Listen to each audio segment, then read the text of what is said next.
Puji nama Tuhan, shalom. Sekali lagi shalom. Saya Horas. Puji nama Tuhan. Saya sungguh sangat bersyukur buat kesempatan yang diberikan kepada saya oleh Bapak Gembala, Pak Boar, dan Ibu Catherine untuk saya boleh menjadi berkat bagi kita semua lewat kebenaran firman Tuhan. Singkat cerita terkait dengan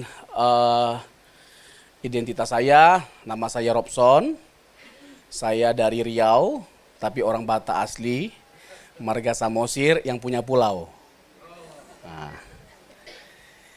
saya bisa melayani di sini karena dulu saya satu angkatan dengan Ibu Catherine, Ibu Gembala, sama-sama ngambil S2 di Petamburan. Gak taunya beliau sampai sekarang ya bersyukur banget konsisten untuk melayani Tuhan, jadi Ibu Gembala pula lagi. Jadi luar biasa. Jadi terima kasih sekali lagi buat Bapak Gembala buat kesempatannya. Dan hari ini saya akan menyampaikan kebenaran firman Tuhan dengan judul Keilahian dan Kekekalan Tuhan Yesus. Keilahian dan Kekekalan Yesus Kristus. Bapak Ibu percaya bahwa Yesus itu adalah Allah? Bapak Ibu percaya bahwa Yesus itu Allah? Allah sepenuhnya? Manusia sepenuhnya? Bapak Ibu percaya bahwa Allah nggak bisa mati? Nggak bisa mati Allah ya? Berarti Yesus bukan Allah ya karena Yesus mati.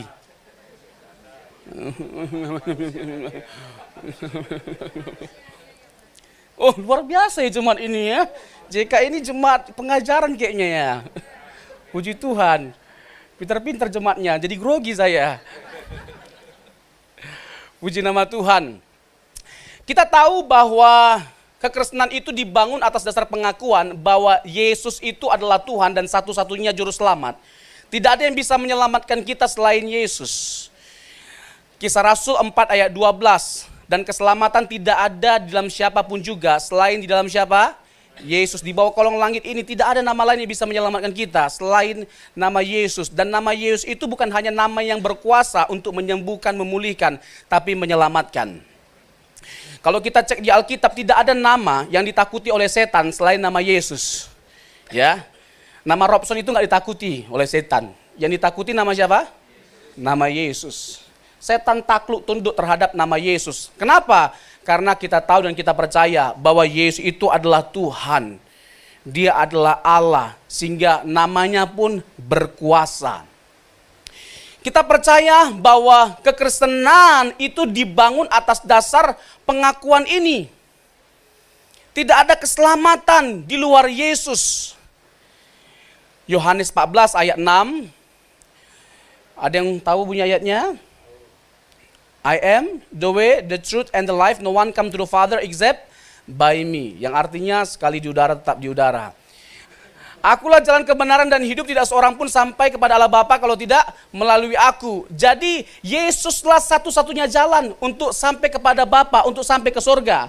Jadi kalau Bapak Ibu mau ke surga, sudah tepat kita percaya Yesus. Hanya pribadi yang dari surga yang bisa membawa kita ke surga. Amin. Hanya pribadi yang dari surga yang bisa membawa kita ke surga. Dan tidak ada di dunia ini yang berasal dari surga selain siapa? Yesus. Jadi sudah tepat kita percaya kepada Yesus. Jadi jangan gantungkan kepercayaan kita pada seseorang atau sesuatu yang nggak bisa memberikan kehidupan di balik kematian bagi setiap kita. Itu jelas, very clear. Tapi mungkin kita pernah ya ada tersirat dalam hati dan pikiran kita. Pernah timbul dalam pikiran kita tentang hal-hal yang seakan-akan ini sukar untuk dijawab. Misalnya, atau kita mungkin pernah mendengar, pernahkah Yesus berkata secara langsung dia adalah Tuhan, dia adalah Allah, dia mengklaim, akulah Tuhan dan sembahlah aku. Pernahkah kita temukan di dalam Alkitab ada pernyataan Yesus secara langsung yang mengklaim seperti itu? Jawabannya tidak ada. Tapi apakah karena Yesus tidak pernah mengklaim seperti itu, lalu Yesus tidak Allah? Tidak juga. Kenapa? Karena memang kalau kita boleh jujur, kalau kita lihat Matius sampai Wahyu, kita tidak temukan ada pernyataan Yesus seperti itu. Akulah Allah dan sembahlah aku. Tapi bukan berarti dia bukan Allah. Bukan berarti dia tidak layak untuk disembah. Nah, ada beberapa bukti yang bisa saya berikan yang menunjukkan bahwa dia tetaplah Allah dan layak untuk disembah meskipun tidak pernah secara langsung dia mengungkapkan dirinya sebagai Allah dan minta untuk disembah. Misalnya, kita setuju, kita percaya bahwa hanya Allah yang bisa mengampuni. Yang setuju katakan amin. Markus 2 ayat 7, ada seorang yang lumpuh dibawa kepada Yesus, datang kepada Yesus, lalu Tuhan Yesus menyatakan pengampunan kepada orang yang lumpuh itu. Lalu marah orang-orang Yahudi. Karena Yesus itu manusia, bagaimana mungkin dia bisa mengampuni? Karena mengampuni itu adalah pekerjaan Allah. Yesus berkata dalam ayat yang ke-10, anak manusia itu berkuasa untuk mengampuni dosa. Dia meneguhkan kebenaran bahwa dia punya hak untuk mengampuni dosa. Tapi kalau hanya sekedar mengklaim, semua orang bisa mengklaim, Mbah. Ya, kalau hanya sekedar mengklaim bahwa kita punya otoritas, semua orang bisa. Tapi kan butuh pembuktian. Sama seperti kalau saya mengatakan saya bisa terbang. Ya, saya bisa aja berhak untuk saya mengatakan hal itu. Saya punya hak untuk menyatakan hal itu. Tapi pertanyaannya apakah benar-benar saya bisa terbang? Ya gila aja Bapak Ibu bisa percaya. Nah, mungkin. Ya kan? Nah, Yesus itu unik, dia buktikan pernyataan itu benar adanya dengan bagaimana dia menyembuhkan orang yang lumpuh itu. Kesembuhan atau mujizat yang dialami orang lumpuh itu menjadi penegasan, memverifikasi bahwa Yesus berkuasa untuk mengampuni dosa. Amin? Iya. Nggak ada yang bisa mengampuni dosa. Hanya Yesus, berarti Yesus adalah Allah. Lalu bagaimana? Apakah Yesus pernah meminta untuk disembah? Memang tidak pernah. Tetapi Yesus pernah disembah, tapi dia tidak menolak penyembahan itu. Yohanes 20 ayat 28. Thomas berkata apa? Hokriusmu kai hoteosmu. Ini bahasa Yunani bukan bahasa roh.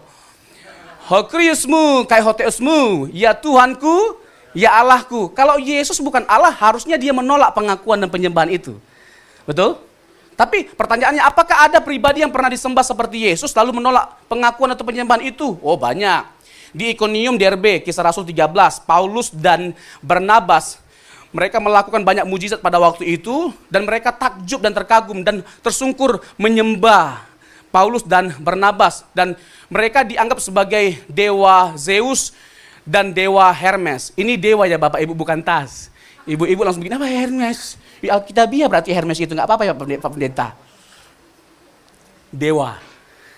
Nah, jadi karena mereka bukan Allah, apa yang mereka lakukan? Mereka mengoyakkan baju mereka. Karena apa? Mereka bukan Allah. Lalu di Kisah 10, Cornelius menyembah Petrus, lalu Petrus menegaskan jangan sembah aku.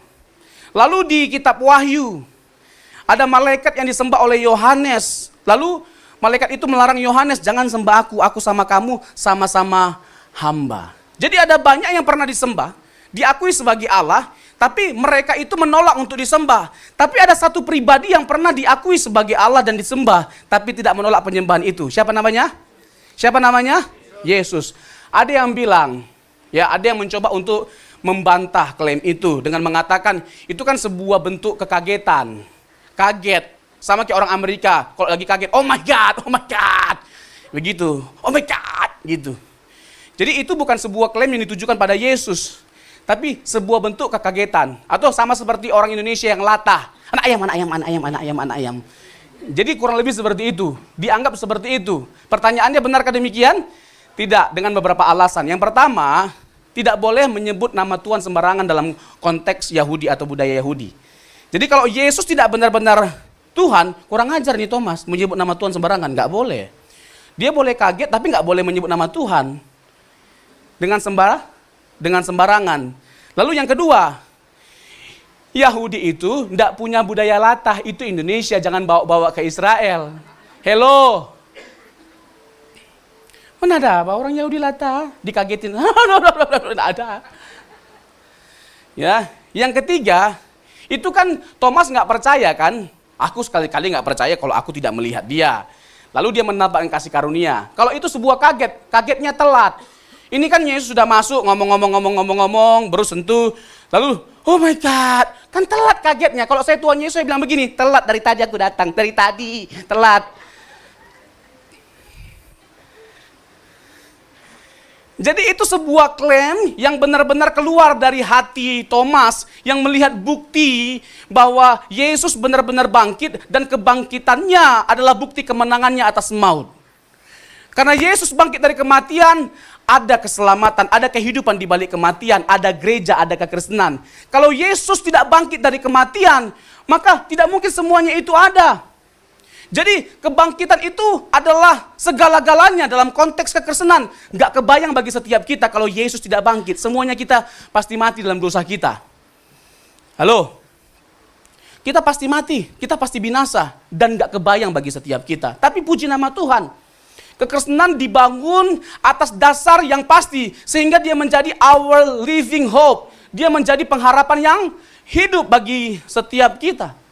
Sehingga kita tidak akan pernah dikecewakan. Amin. Nggak akan pernah dikecewakan oleh Tuhan. Karena apa? Karena dia membuktikan kasihnya, cintanya bagi setiap kita lewat kuasa kebangkitan. Ada yang pernah dikecewakan Tuhan di sini? Ada yang pernah dikecewakan? Ada yang pernah mengecewakan Tuhan? Banyak. Ini jujur sekali jika iman ini banyak, bukan hanya ada, banyak. Jujur banget ya. Iya kan? Ada yang pernah disakiti? Kok curhat? Kita bersyukur ya kepada Tuhan. Dia segala-galanya bagi kita. Dia memikirkan segala-galanya untuk kebaikan kita. Nggak tanggung-tanggung, bahkan nyawanya dia pertaruhkan bagi setiap kita. Jadi kita nggak butuh apa-apa lagi untuk Tuhan menunjukkan kasihnya, cintanya bagi setiap kita. Salib, the cross is the perfect proof. Salib adalah bukti yang sempurna dari kasih Tuhan. Jadi jangan kita minta sama Tuhan, Tuhan berikanlah yang terbaik dari surga. Nggak ada lagi yang tersisa dari surga ketika Yesus diberikan bagi setiap kita. There's nothing left. Tidak ada yang tersisa dari surga. He is the best from the best. Dia yang terbaik dari yang terbaik yang surga pernah berikan bagi setiap kita. Berikan tepuk tangan bagi Tuhan kita. Amin. Ini khotbah atau KKR ya? Oh, KKR. Ya kan, boleh minta pemain musiknya? Boleh, oh, luar biasa. Ini ketahuan ini kayaknya jago nih main musiknya ini. Tenang aja Pak, saya udah jinak Pak, jangan takut Pak. Iya. Tidak ada lagi yang tersisa dari surga. Salib adalah bukti cinta Tuhan yang sempurna bagi setiap kita. Dan jangan pernah ukur kasih Tuhan karena doa kita nggak dijawab oleh Tuhan. Tidak wajib untuk kita disembuhkan oleh Tuhan. Tidak wajib untuk kita diberkati oleh Tuhan, menjadi kaya, sukses, populer, dan sebagainya macamnya. Tapi wajib bagi setiap kita untuk hidup seperti Yesus karena dia telah memberikan hidupnya bagi setiap kita. Yesus mencintai kita bukan hanya setengah mati, dia mencintai kita sampai dia mati. Sekali lagi, Yesus mencintai kita bukan setengah mati, tapi sampai mati. Jadi Bapak Ibu mencintai Tuhan setengah mati atau sampai mati? Segala-galanya telah diberikan bagi setiap kita. Bahkan nyawanya dia pertaruhkan. Why? Karena dia mengasihi setiap kita. Bayangkan kalau Bapak Ibu tanya sama saya, berapa harga setiap kita? Seharga anaknya yang tunggal. Bahkan Bapak Ibu lebih berharga daripada dunia ini. Daripada seisi dunia ini, Bapak Ibu lebih berharga. Jadi adakah sesuatu yang kita sisakan untuk kemuliaan Tuhan? Seharusnya tidak. Bukan hanya harta kita, bahkan nyawa kita pertaruhkan bagi kemuliaan Tuhan. Tidak ada yang lebih berharga dalam hidup ini, tidak ada yang lebih bernilai dalam hidup ini selain ketika kita dengan serius menggumuli bagaimana kita mempersembahkan diri kita di hadapan Tuhan. Amin. Iya. Hidup kita sudah dipulihkan. Seburuk apapun latar belakang kita, masa lalu kita, anugerah Tuhan mampu untuk memulihkan setiap kita. Sebesar apapun dosa kita, seberapa dalam pun kita telah jatuh, anugerah Tuhan jauh lebih besar dan mampu memulihkan setiap kita. Kalau kita minta ampun, Tuhan pasti memberikan pengampunan. Tetapi jangan pernah minta ampun kalau kita tidak sungguh-sungguh untuk bertobat. Pengampunan, minta ampun itu harus disertai dengan kesungguhan untuk bertobat. Sebab kalau kita hanya minta ampun tidak sungguh-sungguh mau bertobat, kita hanya akan mempermainkan kasih karunia Tuhan, perasaan Tuhan. Jadi jangan minta ampun kalau enggak. Jadi kita mau bertobat. Sama semuanya tanpa terkecuali termasuk pendeta. Jangan bilang karena pendeta pasti benar hidupnya, karakternya pasti luar biasa. Diurapi Tuhan itu. Belum tentu, bukan hanya belum tentu, belum tentu. Kunci C, Pak. Jadi sedahsyat apapun, seburuk apapun dosa yang pernah kita lakukan di masa lalu, ingat, Tuhan mampu mengampuni, memulihkan setiap kita. Karena anugerah Tuhan itu cukup bagi setiap kita untuk memulihkan setiap kita. Saudara pernah dengar nama John Newton? Pernah dengar? Dia seorang yang sangat terkenal, lagunya sangat mendunia. Mungkin Bapak Ibu tahu lagunya tapi nggak tahu orangnya, apalagi kisahnya. Ya kan? Lagunya sangat mendunia. Tahu lagu Maragam-ragam doang gosita-sita di hitam manusia. Tahu lagu itu ya? Ah, itu bukan lagu ciptaannya.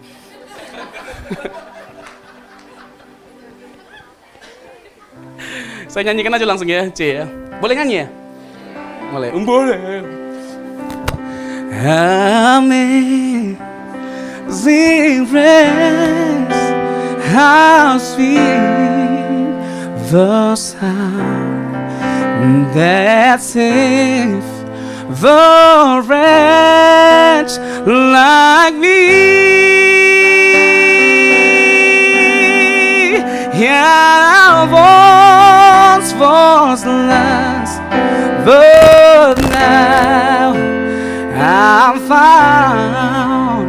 While I was blind, but now I see. Yuk yang tahu lagunya sama-sama, Amazing Grace. Amazing Grace, how sweet the sound that saved a wretch like me.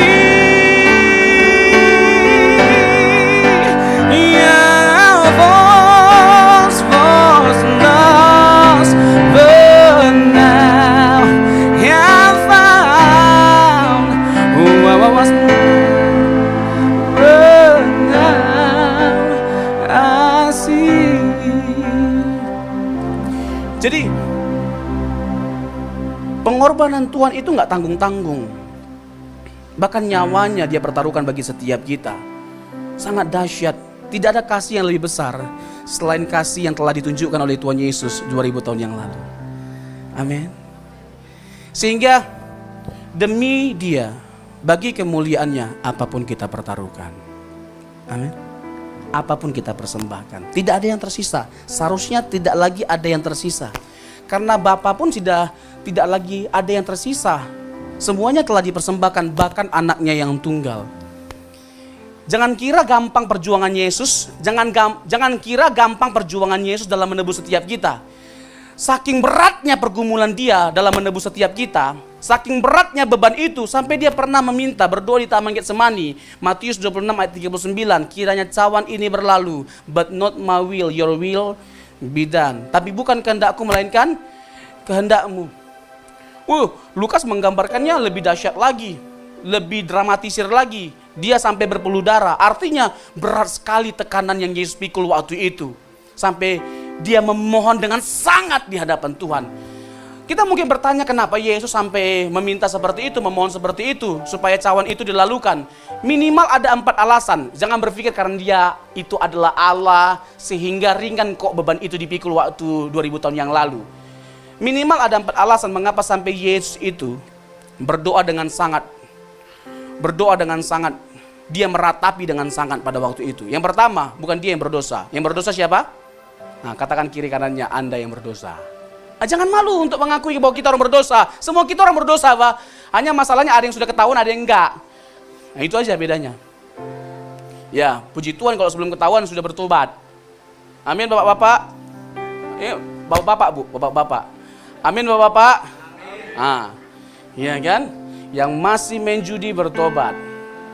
Yang suka mabuk bertobat. Iya kan?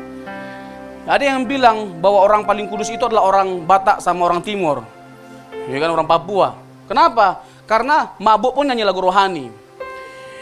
Ku tahu Bapa peliharaku, Indomie seleraku. Coba kurang rohani apa? Mabuk pun lagu rohani, ya kan? Coba, ya kan? Tapi ngawur, ya kan? Dia telah mati, dibangkitkan jarum coklat. Firman-Mu Tuhan tiada berubah, Vicky jodeng dia. Vicky jodeng dia. Di mana tadi ya? Sampai di mana ya? Bertobat. Bertobat. Ibu-ibu senang sekali Bapak bertobat ya kan. Padahal ibu-ibu juga. Saya itu banyak dibentuk karakter saya sama ibu-ibu. Serius saya. Apalagi kalau di jalan. Iya, kalau di jalan ibu-ibu naik motor di depan saya. Iya, itu bergumul banget. 4 kali saya mau tabrak ibu-ibu. 4 kali. Kenapa? Coba bayangkan. Sen kiri dia belok kanan. Sen kanan dia belok kiri.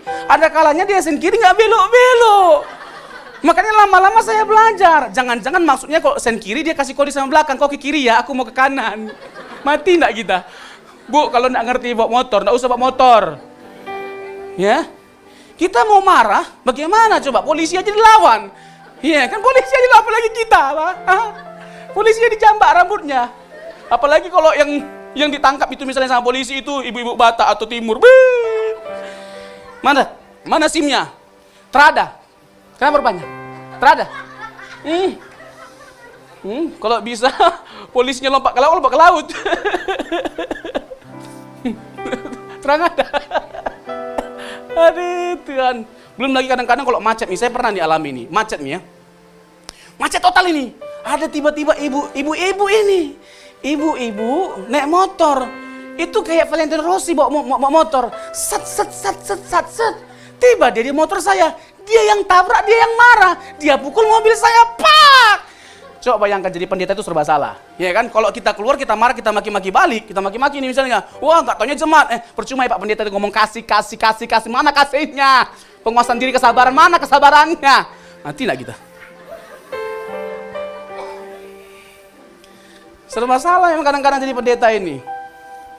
Iya kan? Belum lagi kok di rumah harus mengalah sama istri. Iya kan? Aduh, loh, saya nggak curhat Bu, karena belum menikah. Siapa tahu jodoh di sini nanti, Insya Allah.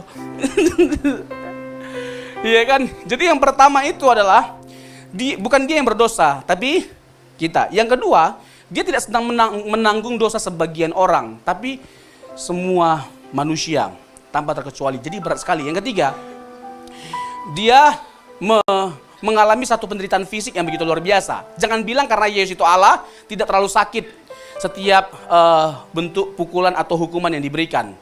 Sakit sekali, dia dihajar habis-habisan. Jadi menurut penafsiran, cambuk itu di ujungnya itu ada bulatan sama ada duri-duri. Jadi setiap kali Yesus cambuk, pak, itu dagingnya tertarik. Setiap kali cambuk, daging tertarik. Makanya Yesaya 53, The Suffering Servant, hamba yang menderita, menggambarkan sampai saking parahnya keadaan fisiknya, rupa dia sebagai manusia pun sudah nggak terlihat lagi, semaraknya sudah nggak terlihat lagi, karena hancur sekali. Dan terbukti bahwa dia nggak sanggup karena sudah hancur fisiknya. Ketika dia mengangkat salib, dia nggak sanggup mengangkatnya sampai ke Golgota. Lalu dibantu oleh Simon dari Kediri, betul. Mana? Kediri. Oh kirain, sorry. Kirain Kediri. Kok tiba-tiba pindah Simonnya?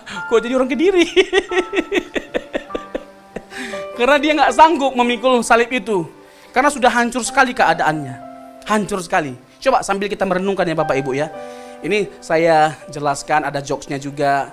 Tapi harapannya setiap kita benar-benar merenungkan. Bagi saya kalau kita sungguh-sungguh merenungkan, menghayati pengorbanan Tuhan Yesus, gak mungkin kita gak berubah. Gak mungkin kita gak bertobat. Karena berharga sekali kita di mata Tuhan. Amin. Sangat berharga kita di mata Tuhan. Yang keempat, ini dia. Yang paling penting. Apa yang membuat Yesus sampai memohon supaya cawan itu berlalu? Ini yang paling mengerikan. Ini yang paling menyakitkan. Yaitu dia akan terpisah dengan Bapaknya. Dia akan terpisah dengan Bapaknya. Ini sesuatu yang sangat mengerikan. Ini menarik sekali ya. Coba kita renungkan ya. Dia tidak pernah terpisah dari Bapaknya. Meskipun nanti dia hanya akan terpisah dalam waktu yang sekejap, dalam waktu singkat. Itu sesuatu yang sangat menyakitkan, mengerikan. Nggak bisa digambarkan dengan kata-kata kengeriannya. Penderitaan itu nggak bisa digambarkan dengan kata-kata. Meskipun dalam waktu singkat. Kan waktu disalib Yesus berkata apa? Eloi, Eloi, lama sabachthani. God, why have you forsaken me? Kenapa engkau meninggalkan aku? Jadi Bapa memalingkan wajahnya. Jadi Yesus itu dibiarkan sampai tuntas menyelesaikan misinya, misi penyelamatan itu. Nah, itu yang paling menyakitkan ketika Bapa meninggalkan dia. Meskipun hanya dalam waktu yang singkat dia terpisah. Tapi itu sebuah kengerian yang gak bisa digambarkan dengan kata-kata. Coba bayangkan Bapak Ibu ya. Dalam waktu singkat saja, Yesus tidak mau terpisah dengan Bapanya. Dan itu sebuah kengerian yang gak bisa digambarkan dengan kata-kata. Apalagi kalau Yesus tidak menebus setiap kita akan terpisah dari Allah, dari hadiratnya selama-lamanya. Itu gak bisa digambarkan kengeriannya. Yesus aja gak bisa tahan terpisah dari Bapa hanya dalam waktu singkat. Bagaimana kalau selama-lamanya kita terpisah dari Allah? Itulah alasan kenapa Tuhan datang ke dunia ini. Karena gak ada di antara kita yang sanggup terpisah dari Allah. Halo? Halo? Sungguh dahsyat. Sungguh luar biasa. Makanya tidak mungkin kita tidak bertobat. Gak mungkin kita tidak meninggalkan dosa-dosa setiap kita. Kalau kita dengan serius merenungkan karya penyaliban Tuhan, penebusan Tuhan yang dilakukan 2000 tahun yang lalu bagi setiap kita. Bagi saya, gak mungkin kita bisa dengan benar menghargai karya penebusan Tuhan, anugerah Tuhan, kalau kita gak benar-benar memahami betapa mengerikannya dosa dan konsekuensinya. Dosa dan konsekuensinya. Gak mungkin kita bisa dengan benar menghargai anugerah Tuhan kalau kita tidak dengan benar-benar memikirkan kuasa dosa dan konsekuensinya. Dosa sebagai kuasa, diidentikan sebagai kuasa. Dan kita gak mampu untuk menaklukkan kuasa dosa. Kita gak punya daya atau kekuatan untuk menaklukkan kuasa dosa. Sehingga kita butuh kuasa yang jauh lebih besar daripada kuasa dosa. Apa itu? Kuasa anugerah. Makanya dalam konteks kekristenan, konsep keselamatan itu unik sekali. Berdasarkan apa? Kasih karunia, saved by grace. Efesus 2 ayat 8 dan 9. Sebab oleh kasih karunia, kamu diselamatkan oleh iman. Itu bukan hasil usahamu. Jangan ada orang yang memegahkan diri. Jadi salah satu ciri dari orang yang menghargai karya penebusan Tuhan, anugerah Tuhan adalah rendah hati, gak sombong. Gak ada yang perlu kita sombongkan. Ada kalanya kita baru kaya dikit, sombongnya selangit, bah. Ya, tapi di sini tidak ada lah, tidak ada yang ngaku. Ini di kampung-kampung lah ya, adalah ibu-ibu kan ingin menunjukkan kalau dia orang kaya. Ini di kampung-kampung, ya, ingin menunjukkan kalau dia orang kaya, lalu dia pakailah cincin di 10 jarinya. Kayak toko emas berjalan dia, ya kan? Untuk menunjukkan kalau dia orang kaya, pura-pura pergilah dia ke pasar nanya berapa buah sekilo, berapa sekilo. Dia nggak tahu yang jual juga orang kaya, punya gigi emas 10.000 sekilo.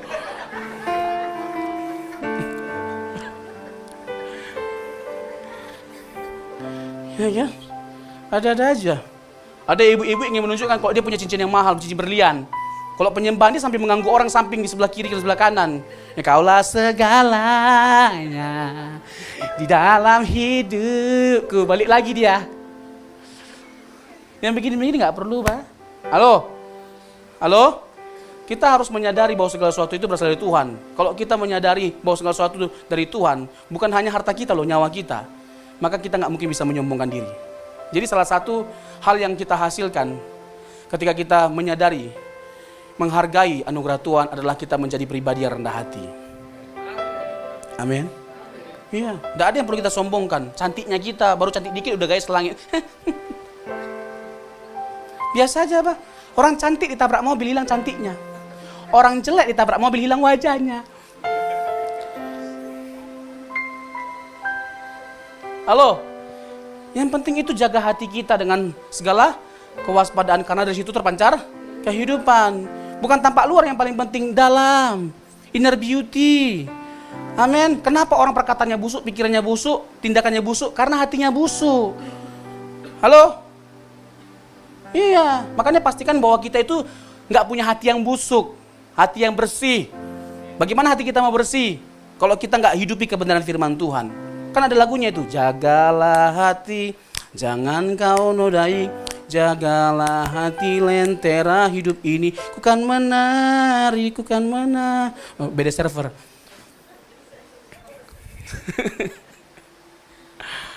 Ya kan, kita harus menjaga hati kita dengan segala kewaspadaan. Halo Bu, nggak ada ibu-ibu di sini? Halo Bu. Halo Bu. Kurangi cerewetnya Bu. Oh, betul. Ada bapak yang berani bilang betul karena di samping nggak ada istri. Coba di samping ada istri, coba perhatikan yang nggak ada istri, nggak ada yang berani bilang betul. Gini dia gini.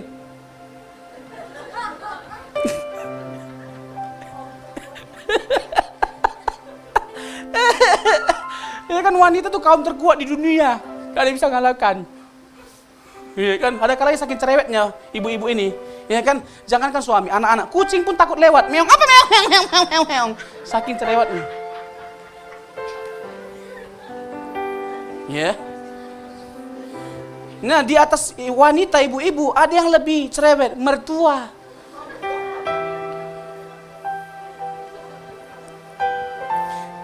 Kayaknya stop aja deh kalau wanita bahaya.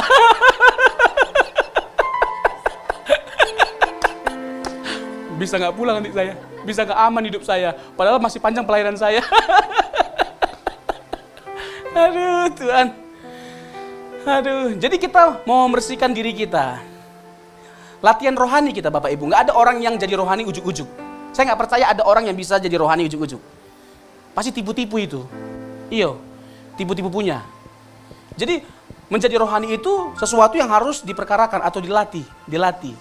Dari hal yang sederhana, coba perkarakan apa yang jadi kekurangan kita. Jangan lihat kekurangan orang lain. Ada kalanya kita itu paling cepat melihat kekurangan dan kelemahan orang lain. Paling cepat melihat dan ngomongin kekurangan kelemahan orang lain. Tapi paling lambat melihat kekurangan diri kita sendiri. Tapi di sini enggak ada, di luar sana banyak. Tapi lagi ngumpul di sini.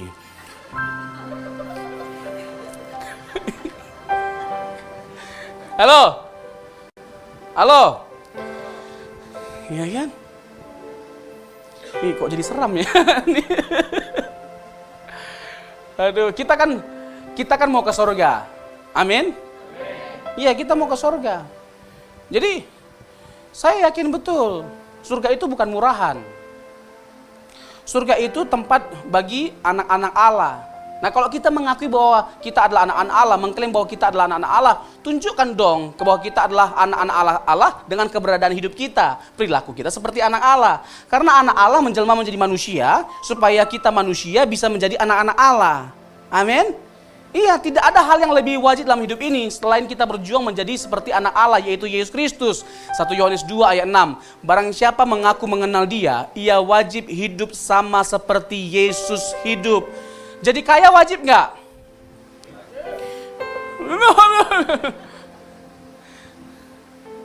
Ini saya mau tanya dengan jujur ya Bapak Ibu ya. Ini kira-kira. Kalau sakit kita nggak disembuhkan oleh Tuhan, marah nggak?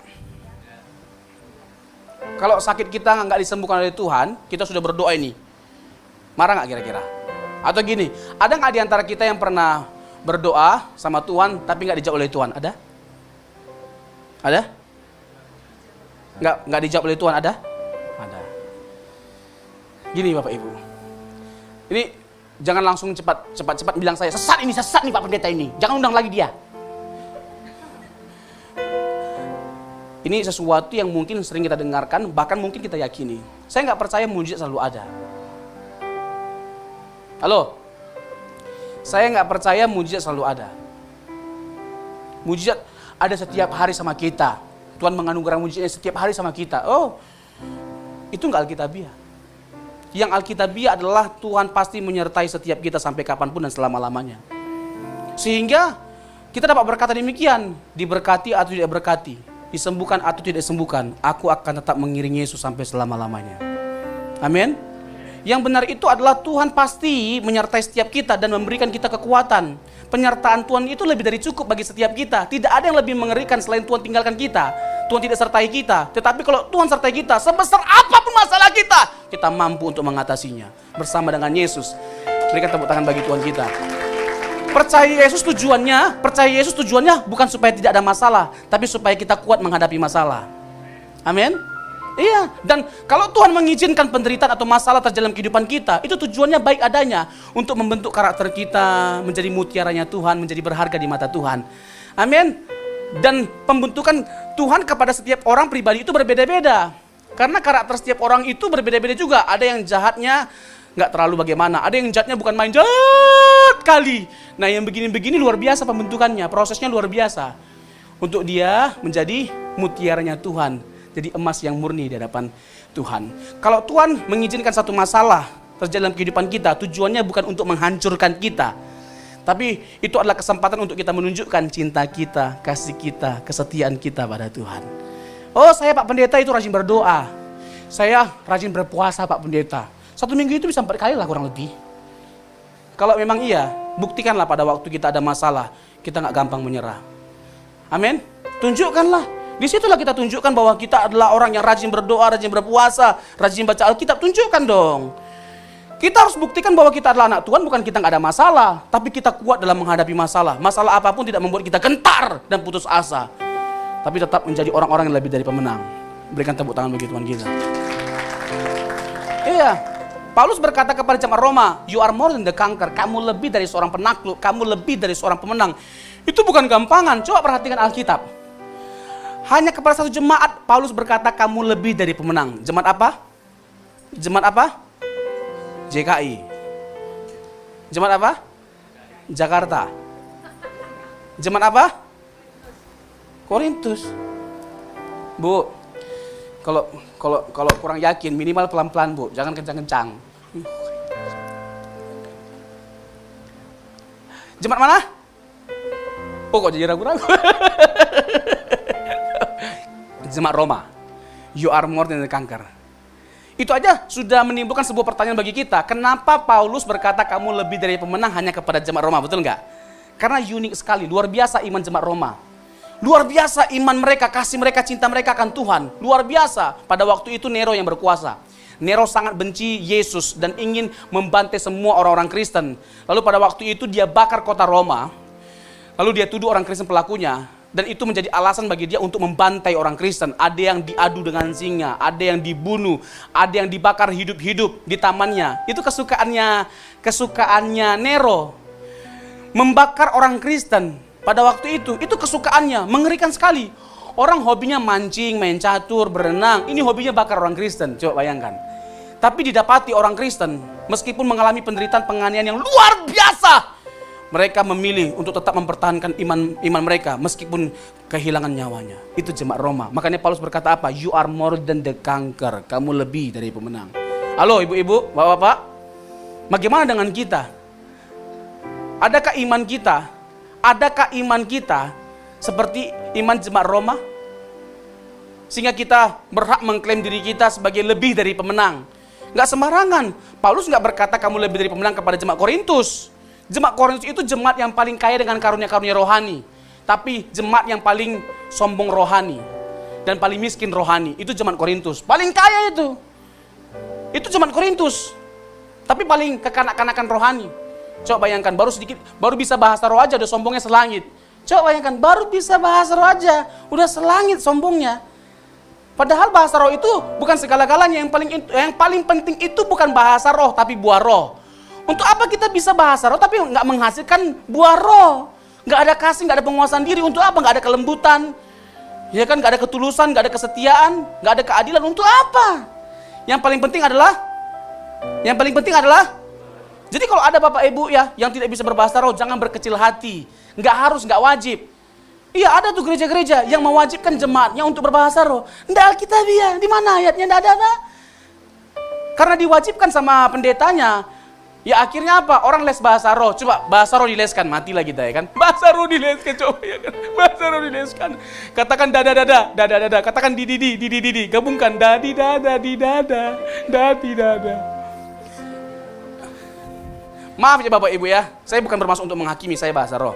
Tapi saya nggak percaya bahasa roh belakangan ini itu bahasa roh yang benar dari Roh Kudus. Nggak percaya saya. Kenapa? Kayak Roh Kudus itu dianggap nggak kreatif gitu loh. Bahasa rohnya sama semua, dari depan sampai belakang laba-laba. Lama-lama jadi Spiderman. Iya, laba-laba. Kok jadi laba-laba? Kadang-kadang kura-baraba, saku kura tara.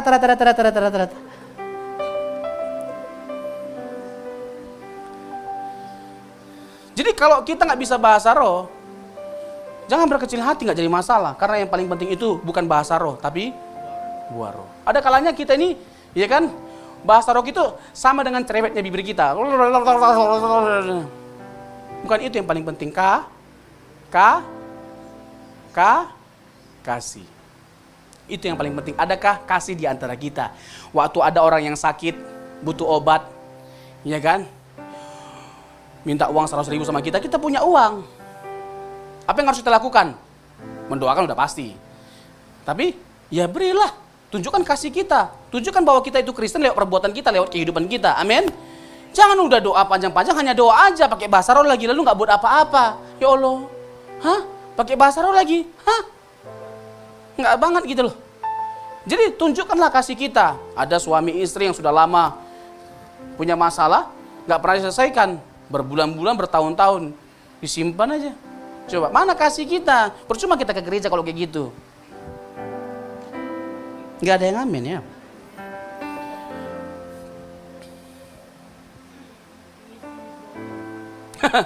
Kita harus tunjukkan kasih kita kepada Tuhan. Jadi Kristen itu nggak gampang. Karena apa? Karena polanya adalah Kristus. Polanya Kristus itu sempurna. Nggak gampang jadi Kristen itu. Karena kita diminta untuk jadi seperti Tuhan Yesus. Kadang-kadang kita sebagai orang Kristen, jangankan seperti Yesus, jadi baik aja kagak. Jadi baik aja kagak. Hah? Iya kan, melawan orang tua nomor 1. Disuruh sedikit, langsung lebih galak daripada orang tua. Apa suruh-suruh saya? Adik aja suruh mami. Coba.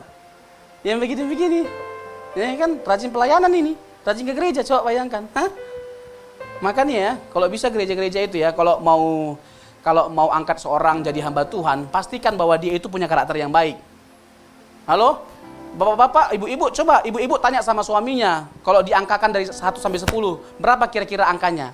Tanya sama suaminya, papi, kalau kira-kira, ini mami mau tanya sama papi, jujur ya papi ya, kira-kira kalau diangkakan 1 sampai 10, menurut papi nilai mami berapa? 3,5.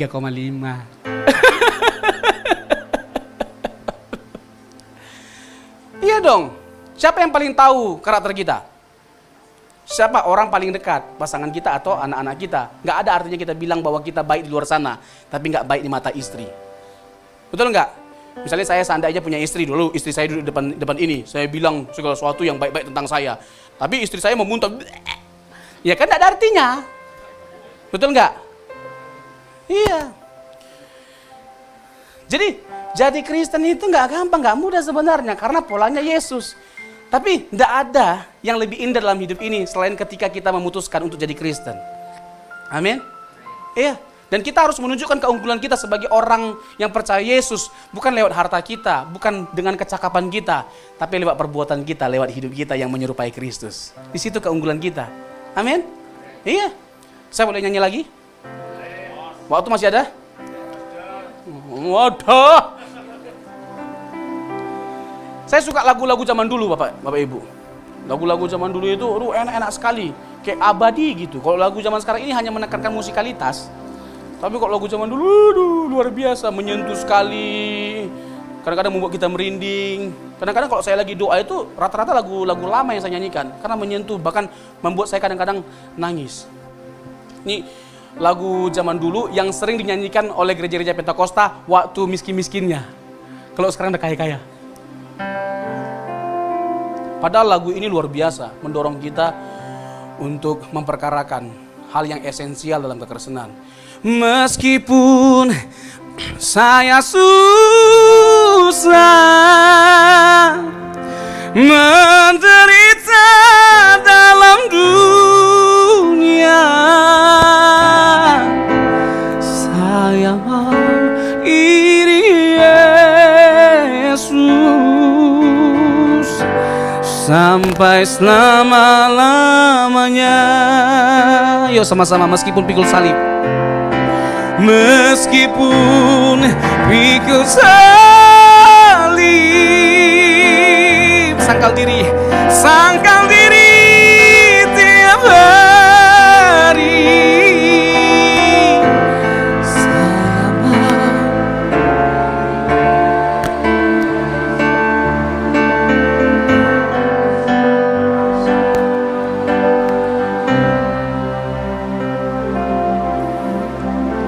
siapa yang mau tetap iring Yesus selama-lamanya?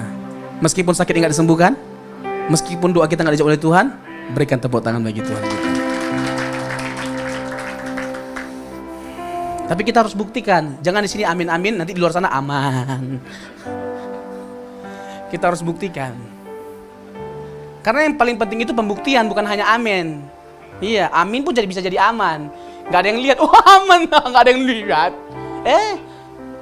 Gak gampang kita berbuat dosa kalau kita menyadari keberadaan Tuhan setiap waktu, setiap saat. Dia ada di mana-mana. Sekali-sekali jangan hanya lihat kiri kanan, lihat ke atas. Oh ada Tuhan Yesus. Amin. Iya, kita itu jangan hanya sekedar bangga mengakui Yesus itu Tuhan. Lalu kita menganggap hanya karena kita sudah percaya Dia adalah Tuhan dan Juru Selamat, lalu Tuhan bangga sama kita. Belum tentu. Kalau hanya sekedar mengakui Yesus itu Tuhan, setan-setan juga percaya, Pak. Roh jahat juga percaya, Pak. Yakobus 2 ayat 19, kamu percaya bahwa Allah itu Esa. Setan-setan juga percaya. Roh jahat juga percaya. Itu Alkitab yang ngomong, Pak, bukan saya, Pak. Matius pasal 8 misalnya, di Gadara. Waktu roh jahat itu melihat Yesus, ketakutan mereka. Totofore kalau orang Manado bilang. Totofore kuat dorang. Karena melihat Yesus. Lalu apa? Kata mereka, apa urusanmu anak Allah yang maha tinggi? Apakah engkau hendak menghakimi kami sebelum waktunya? Betul nggak? Mereka tahu siapa Yesus, betul nggak? Kenapa mereka tahu? Karena mereka itu adalah mantan malaikat yang jatuh. Mantan. Memang itulah kadang-kadang yang susah dilupakan oleh mantan, itu ya mantannya. Apalagi mantan terindah. Rasa mau pesan kopi, rasa apa? Rasa yang pernah ada, ingat mantan dia. Yang banyak mantan katakan amin. Bapak gak ada yang berani. Ya Allah, gak ada yang berani. Takut diselidiki nanti, diinvestigasi. Lebih dari polisi, ibu-ibunya. Tadi waktu Pak Pendeta bilang, yang punya banyak mantan, kamu bilang, amin, itu siapa aja? Coba itu salah satu, itu siapa aja? Di mana tinggalnya, kamu berbuat apa aja? Coba. Iya. Nah, aku mau tahu siapa aja itu, ada gak yang lebih cantik daripada aku? Kalau begitu, lebih bagus jangan menjawab, Pak. Lebih bagus pergi keluar kota. Daripada mati sebelum waktunya. Sampai di mana tadi ya? Aduh, sampai di mana tadi? Iya kan? Di Gadara. Apa urusanmu anak Allah yang maha tinggi? Apakah engkau hendak menghakimi kami sebelum waktunya? Ketakutan roh jahat. Mereka mengakui. Jadi jangan bangga hanya dengan mengakui Yesus Tuhan. Amin. Kita bukan hanya sekedar mempercayai bahwa Dia adalah Tuhan yang Juru Selamat, tetapi kita harus memperlakukan Dia dengan benar. Bukan hanya memandang Dia dengan benar, tapi memperlakukan Dia dengan benar. Amin. Iya, lewat kehidupan kita. Sama-sama tanpa terkecuali termasuk pendeta. Kami pun para pendeta ini harus berjuang untuk hidup benar. Karena belakangan ini banyak jemaat yang krisis kepercayaan terhadap pendeta. Iya, ada yang ajarannya aneh-aneh, ada yang hidupnya aneh-aneh, ada yang tadinya percaya Yesus itu Allah, tiba-tiba Yesus bukan Allah. Yang Allah sejati hanya Bapa. Ya Allah, ini mau dibawa kemana ini jemaat kekristenan ini? Hah? Kok Bapak Ibu kok tahu emang ngerti? Ngerti. Oh, macam ngono. Iya. Orang nesu-nesu. Ojo nesu-nesu ya. Aduh. Kepriben.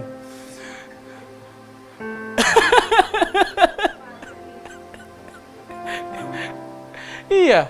Iya kan ajaran aneh-aneh, hidup aneh-aneh. Iya, saya dulu pikir ya, saya kan S1 kan teologi, S2 teologi, S3 teologi. Saya sekolah teologi maksudnya. Saya waktu S1 saya tinggal di asrama. Saya pikir semua anak yang sekolah teologi itu kudus-kudus. Nggak taunya kudis-kudis. Saya pikir malaikat semua. Nggak taunya, ya Allah. Ini pengalaman saya waktu di asrama nih ya. Ini kita itu kan jarang makan enak ya. Jarang makan enak. Biasanya makan tahu tempe. Makanya sampai kita buat lagu tahu tempe tidak berubah, tidak berubah, tidak berubah. Tahu tempe tidak berubah, tak berubah selama-lamanya. Iya kan rata-rata anak STT di asrama itu pengalamannya sama. Jarang makan enak. Nah, hari Kamis itu kita makan enak. Waktu apa? Waktu puasa. Nah, waktu puasa itu kita makan enak. Wih. Kita itu puasa dari sejak jam berapa kita tidur? Misalnya jam 10 malam tuh. Nanti sampai bukanya jam 5 atau jam 6. Coba bayangkan, itu nggak pakai sahur-sahur. Jam 2, jam 3 bangun. Nggak pakai. Sahur-sahur nggak pakai. Bayangkan, itu laparnya bukan main. Coba bayangkan, kalau ada yang buat kita emosi pengen kita makan. Saking laparnya. Nah, biasanya kalau kita berdoa buka puasa, yang mimpin itu kakak tingkat. Nah, kita itu makan enak. Ada sayur asam, ada ayam, tetap ada tahu tempe. 1 paket. Nah, biasanya yang doa kakak tingkat itu kalau doa panjang kali. Iya kan? Apalagi kalau sampai orang Batak yang mimpin doa itu pakai bahasa Inggris. Meskipun tidak jelas bahasa Inggrisnya, bilang I do have.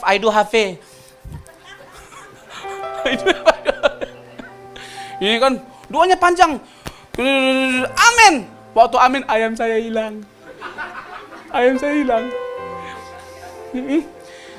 Makanya di STT itu ada istilah doa perlindungan. Waktu makan, kita melindungi, kita menjaga makanan kita. Doa perlindungan, dilindungi makanannya. Kalau saya bukan hanya pakai tangan saya lindungi, pakai dagu, ayam saya kena. Jarang makan enak. Coba, ayam sekali seminggu, nyanyiin. Hah? Wih, itu pun hilang. Kok hidup lagi ayamnya? Mana ayamnya? Gak taunya kakak tingkat sebelah. Kak, ayam saya mana? Dengan muka Nabi. Saya nggak tahu. Ya permisi ya dek, saya mau ke belakang. Nggak taunya ayam saya di kantong belakang, ya Allah. Iya. Belum lagi kadang-kadang, kita kan Sabtu Minggu itu kan biasanya pelayanan kan. Sabtu Minggu, ini masih ada waktu ya Pak Gembala ya. Terus. Belum lagi kalau Sabtu Minggu itu, kita itu kan ada pelayanan tuh. Sabtu Minggu anak STT itu pergi ke gereja-gereja pelayanan. Nah biasanya kita dapat persembahan kasih. PK namanya, ya kan? Kita kan pendeta itu nggak punya slip gaji, yang ada gaji terselip. Makasih Pak Pendeta katanya.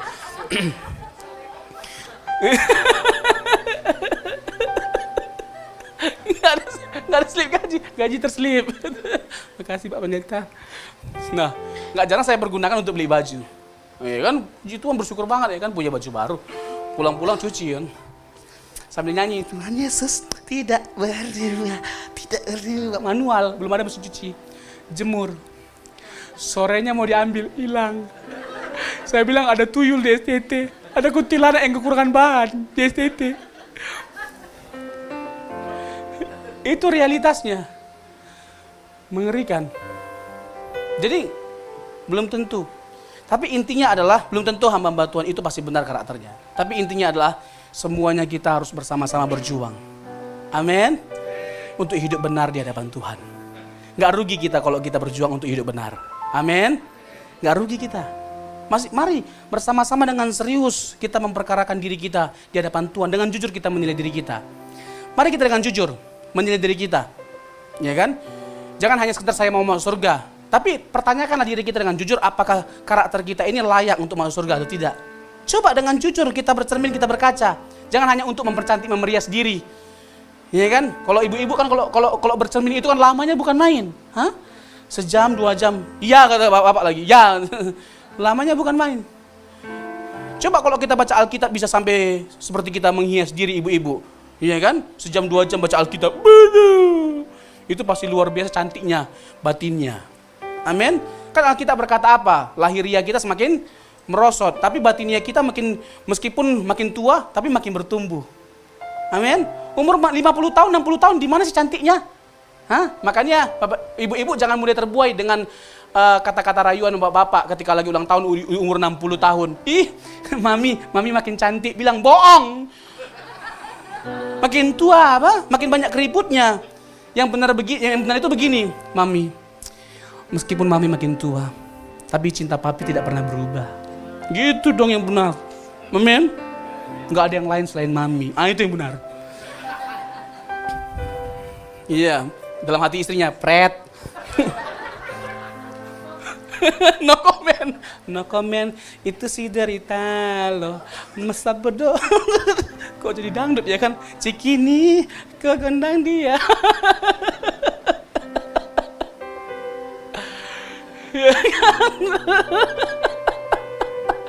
Ini 1 jam. Jadi mari bersama-sama dengan serius kita menggumuli hidup kita di hadapan Tuhan. Saya mau nyanyi sekali lagi boleh ya? Kunci G, Pak. Ini lagu lama lagi. Inti hidup kita adalah bagaimana kita mempersiapkan diri kita menghadap Tuhan. Menghadap Tuhan. Saya percaya bahwa keselamatan itu karena kasih karunia. Tapi bukan berarti kita nggak berbuat apa-apa. Iya, kita harus melakukan yang terbaik. Justru diselamatkan oleh anugerah membuat kita dengan sungguh-sungguh memperkarakan hidup yang berkenan di hadapan Tuhan. Amin. Saya setuju dengan apa yang diproklamasikan oleh Bapak reformator kita, yaitu Martin Luther. Sola fide, sola gratia, sola scriptura, sola ria, itu restoran. Saya setuju. Sola gratia oleh anugerah.